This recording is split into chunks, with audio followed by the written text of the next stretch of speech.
Hello student, हम लोग पढ़ रहे हैं परागण, निषेचन, भ्रूणपोष का परिवर्धन। ठीक है। लास्ट क्लास में हम लोगों ने पढ़ लिया था double fertilisation and triple fusion के बारे में। हम लोगों ने बता दिया था डबल फर्टिलाइजेशन के बारे में। फर्स्टली जो बताया था वो बताया था एस.जी. नावासिचन ने फ्रिटिलेरिया प्लांट में, फ्रिटिलेरिया एंड लिलियम प्लांट में। ठीक है, बता दिया था डबल फर्टिलाइजेशन क्या होता है और ट्रिपल फ्यूजन क्या होता है। इसके साथ ही साथ हम लोगों ने लास्ट क्लास में पढ़ लिया था सिग्निफिकेंस ऑफ डबल फर्टिलाइजेशन या द्विनिषेचन के महत्व के बारे में पढ़ लिया था। ठीक है, आज का जो हमारा टॉपिक है वो है एंडोस्पर्म या भ्रूणपोष। तो हमारा टॉपिक है वो क्या है, एंडोस्पर्म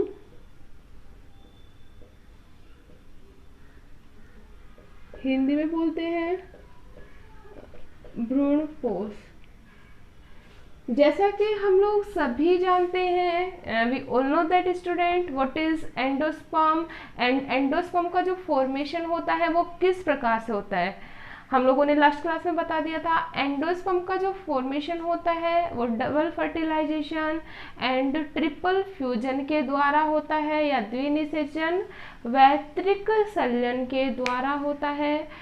इसी के साथ ही साथ हम लोगों ने बता दिया था कि जो एंडोस्पर्म है इसका जो मेन फंक्शन होता है वो प्रारंभिक अवस्था में, किसमें, प्रारंभिक अवस्था में जो भ्रूण होता है उसको पोषण प्रदान करने वाली जो संरचना है वो कौन सी है भाई, एंडोस्पर्म। तो हम लोग जनरली वे में बोल सकते हैं, इन कॉमन वे क्या होगा कि एंडोस्पर्म इज ए स्ट्रक्चर या एंडोस्पर्म एक संरचना होती है जो परिवर्धित होते हुए भ्रूण को पोषण प्रदान करने का क्या करती है, कार्य करती है। इतना हम लोगों को सभी को पता है। ठीक है, इसका जो फॉर्मेशन हुआ वो किसके द्वारा हुआ, double fertilisation and triple fusion के द्वारा। ठीक है, जो एंडोस्पर्म है वो कुछ टाइम तक या कुछ प्लांट्स में जो है उनके बीजों में भी भ्रूणपोष पाया जाता है। ऐसे बीजों को भ्रूणपोषी बीज कहा जाता है। क्या कहा जाएगा, ऐसे भी वे बीज जिनमें क्या प्रेजेंट है, भ्रूणपोष पाया जाता है, ऐसे बीजों को क्या कहेंगे, भ्रूणपोषी। और वे बीज जिनमें भ्रूणपोष एब्सेंट होता है उसे क्या कहेंगे, अभ्रूणपोषी बीज। क्लियर है इतना। ठीक है, तो अब हम बात करेंगे जो भ्रूणपोषी जो बीज होते हैं उनमें अंकुरण के दौरान भ्रूणपोष का क्या होता है, यूज किया जाता है। या हम लोग बोल सकते हैं कि जो भ्रूणपोषी बीज होते हैं उनमें अंकुरण के लिए रिस्पॉन्सिबल होता है क्या, भ्रूणपोष। नेक्स्ट हम बात कर रहे हैं types of endosperm. Types of endosperm की या हिंदी में बोला जाता है एंडोस्पर्म के प्रकार। तो जो एंडोस्पर्म होता है या भ्रूणपोष होता है वो होता है 3 टाइप का। एंडोस्पर्म भाई कितने टाइप का है, 3 टाइप का। कौन कौन सा, फर्स्ट जो है हमारा वो है nuclear endosperm. Nuclear endosperm Hindi में बोला जाता है केंद्रकीय भ्रूणपोष। केंद्रकीय भ्रूणपोष। सेकंड अगर हम बात करें तो सेकंड टाइप होता है cellular endosperm. Cellular endosperm Hindi में बोला जाता है इसे कोशिकीय भ्रूणपोष।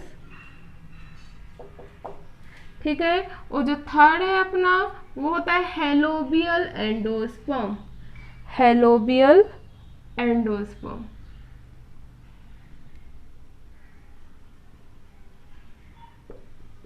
हिंदी में बोला जाता है माध्यमिक भ्रूणपोष। माध्यमिक भ्रूणपोष। क्लियर है। टाइप्स ऑफ एंडोस्पर्म की बात करें कितने प्रकार का हुआ भाई, 3 टाइप्स का।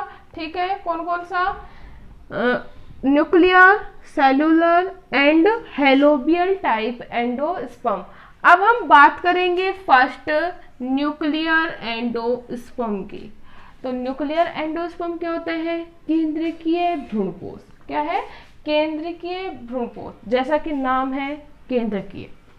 हम लोग मैंने आपको बताया कि हम लोग कुछ वर्ड्स के द्वारा भी उसकी डेफिनेशन को डिसाइड कर सकते हैं। नाम क्या है? केंद्रकीय भ्रूणपोष। तो इसमें क्या होता है? केंद्रकों की संख्या क्या होगी? ज्यादा। तो इसमें क्या होगा? भ्रूणपोष परिवर्धन में, किसमें? भ्रूणपोष परिवर्धन के दौरान केंद्रकों में क्या होता है? फ्री न्यूक्लियर डिवीजन पाया जाता है। फ्री न्यूक्लियर डिवीजन का मतलब है स्वतंत्र केंद्रक विभाजन पाया जाता है। स्वतंत्र केंद्रकीय विभाजन पाए जाने के कारण इनमें केंद्रकों की जो संख्या है वो क्या होगी? लगातार बढ़ जाती है। केंद्रकों की संख्या क्या होती है? बढ़ जाती है। हम लोग बोल सकते हैं कि इस प्रकार के भ्रूणपोष में परिवर्धन के दौरान केंद्रकों में स्वतंत्र विभाजन पाए जाने के कारण केंद्रकों की संख्या में वृद्धि हो जाती है और ये जो केंद्रक होते हैं वो अरेंज हो जाते हैं पेरिफेरल साइड में। किधर की साइड में? पेरिफेरल या परिधि की साइड में व्यवस्थित हो जाते हैं। पेरिफेरल साइड में अरेंज हो जाने के कारण इस प्रकार से होता है भ्रूणपोष। ठीक है, तो लगातार विभाजन हो जाने के कारण अत्यधिक मात्रा में क्या बन जाएंगे? केंद्रक बन जाएंगे। ठीक है, और ये केंद्रक जो होते हैं वो किस साइड में अरेंज हो जाते हैं? परिधि की साइड में व्यवस्थित हो जाने के कारण जो बीच वाली जो स्थान है उसमें क्या हो जाता है? रिक्तिका बन जाती है। किसका निर्माण हो जाता है भाई? रिक्तिका का निर्माण हो जाता है। ठीक है, तो इस प्रकार का जो भ्रूणपोष होगा वो क्या कहलाएगा? केंद्रकीय भ्रूणपोष। इतना क्लियर है? ठीक है, अब ये कहाँ अरेंज हो गए? परिधि की साइड। प्रारंभिक अवस्था में जो एक केंद्रक होते हैं इनके बीच में कोई भित्ति का निर्माण नहीं होता। ये इंपॉर्टेंट बात है कि प्रारंभिक अवस्था में इन केंद्रकों में फ्री न्यूक्लियर डिवीजन होने के बाद अनेक केंद्रकों का क्या हुआ? निर्माण हुआ। ये केंद्रक कहाँ अरेंज हो गए? परिधि की साइड में। प्रारंभिक अवस्था में केंद्रकों के मध्य में कोई भित्ति का निर्माण नहीं होता है, लेकिन बाद में मैच्योरेशन के टाइम में या धीरे धीरे क्या होता है? केंद्रकों के बीच में भित्ति का निर्माण होने लगता है। ये इम्पोर्टेंट बात है इसकी। धीरे धीरे या कुछ समय के बाद केंद्रकों के मध्य भित्ति का निर्माण हो जाने के कारण बाद में इस प्रकार का जो एंडोस्पर्म हो जाता है कोशिकीय प्रकार का। किस टाइप का हो जाता है? कोशिकीय एंडोस्पर्म में परिवर्तित हो जाता है। तो ये हमारा था न्यूक्लियर एंडोस्पर्म। इस प्रकार का जो एंडोस्पर्म है लगभग 56 फैमिलीज में, एंजियोस्पर्म की कितनी फैमिली में?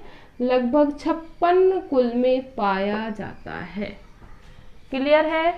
अब हम बात करेंगे सेकंड सेल्यूलर एंडोस्पर्म की या कोशिकीय भ्रूणपोष के बारे में। जैसा कि नाम है कोशिकीय एंडोस्पर्म या कोशिकीय भ्रूणपोष, हम लोगों ने अभी बताया था कि जो न्यूक्लियर एंडोस्पर्म है उसमें शुरू में कोई भी भित्ति का निर्माण नहीं होता, लेकिन बाद में भित्ति का निर्माण हो जाने से क्या हो जाता है? यह कोशिकीय हो जाता है। तो सिंपल सी बात है, इसमें क्या होगा कि इस प्रकार के भ्रूणपोष में केंद्रक विभाजन के प्रथम केंद्रक विभाजन के साथ साथ ही किसके कारण? प्रथम केंद्रक विभाजन के साथ साथ ही भित्ति का निर्माण हो जाता है। प्रथम केंद्रक विभाजन से लेकर अंतिम केंद्रक विभाजन तक प्रथम केंद्रक विभाजन के साथ ही किसका निर्माण हो जाता है? भित्ति का निर्माण हो जाता है। ठीक है, और यह अंत तक किसका निर्माण होता रहता है? इसमें भित्ति का निर्माण होता रहता है। इसलिए इस प्रकार के विभाजन को या इस प्रकार के भ्रूणपोष को क्या कहा जाता है भाई? कोशिकीय भ्रूणपोष कहा जाता है। क्लियर है? प्रथम केंद्रक विभाजन के साथ साथ ही भित्ति का निर्माण हो जाता है, जिसके कारण जो एंडोस्पर्म होता है वो कोशिकीय दिखाई देने लगता है। ठीक है, तो कौन सा कहलाएगा?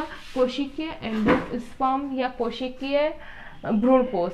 सबसे इम्पोर्टेंट जो बात है इसमें कि इस भ्रूणपोष में चूसकांग विकसित हो जाते हैं। या इंग्लिश में बोला जाता है होस्टोरिया। किसका विकास हो जाता है? चूसकांक का विकास हो जाता है। अब सबसे पहले हम लोग जान लेते हैं चूसकांक या होस्टोरिया क्या होते हैं। जो होस्टोरिया होता है वो हुक लाइक स्ट्रक्चर होती है या हुक के समान संरचना होती है, जैसा कि नाम है चूसकांक। क्या करेंगे? चूषण का कार्य करेंगे।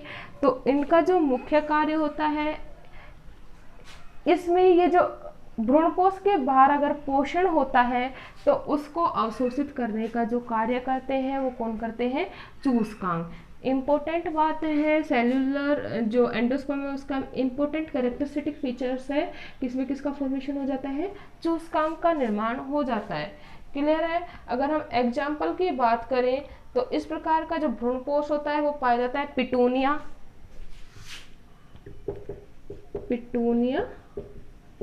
कोमा बालसम आदि प्लांट में किस प्रकार का एंडोस्पर्म पाया जाता है? सेल्यूलर एंडोस्पर्म पाया जाता है। नेक्स्ट अगर हम अब बात करेंगे किसके बारे में? थर्ड जो हमारा एंडोस्पर्म है वो कौन सा है? हेलोबियल या माध्यमिक टाइप का भ्रूणपोष। जैसा कि नाम है माध्यमिक भ्रूणपोष, माध्यमिक का मतलब मध्यम। क्लियर है? माध्यमिक का मतलब क्या है? मध्यम। तो मध्यम इस प्रकार का हम लोग डिफाइन कर सकते हैं। इस प्रकार का जो भ्रूणपोष होता है वो केंद्रीय और कोशिकीय दोनों प्रकार के जो भ्रूणपोष होते हैं उसका मिश्रण होता है। कौन सा कहलाएगा? माध्यमिक। क्लियर है?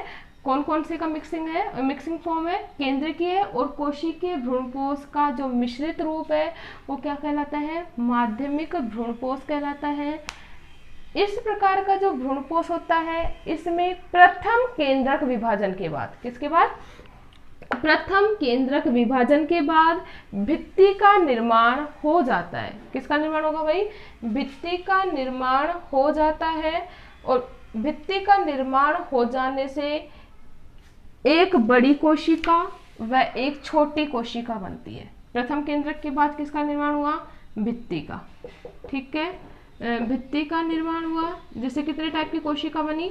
2 प्रकार की। कौन कौन सी? 2 टाइप की क्या बनेंगी भाई? सेल। ठीक है, एक तो कैसी? बड़ी, और दूसरी कैसी बनती है?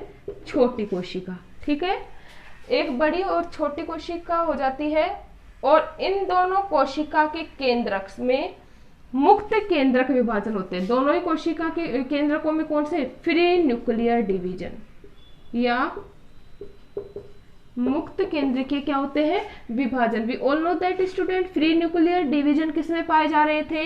न्यूक्लियर टाइप के एंडोस्पर्म में। इतना क्लियर है?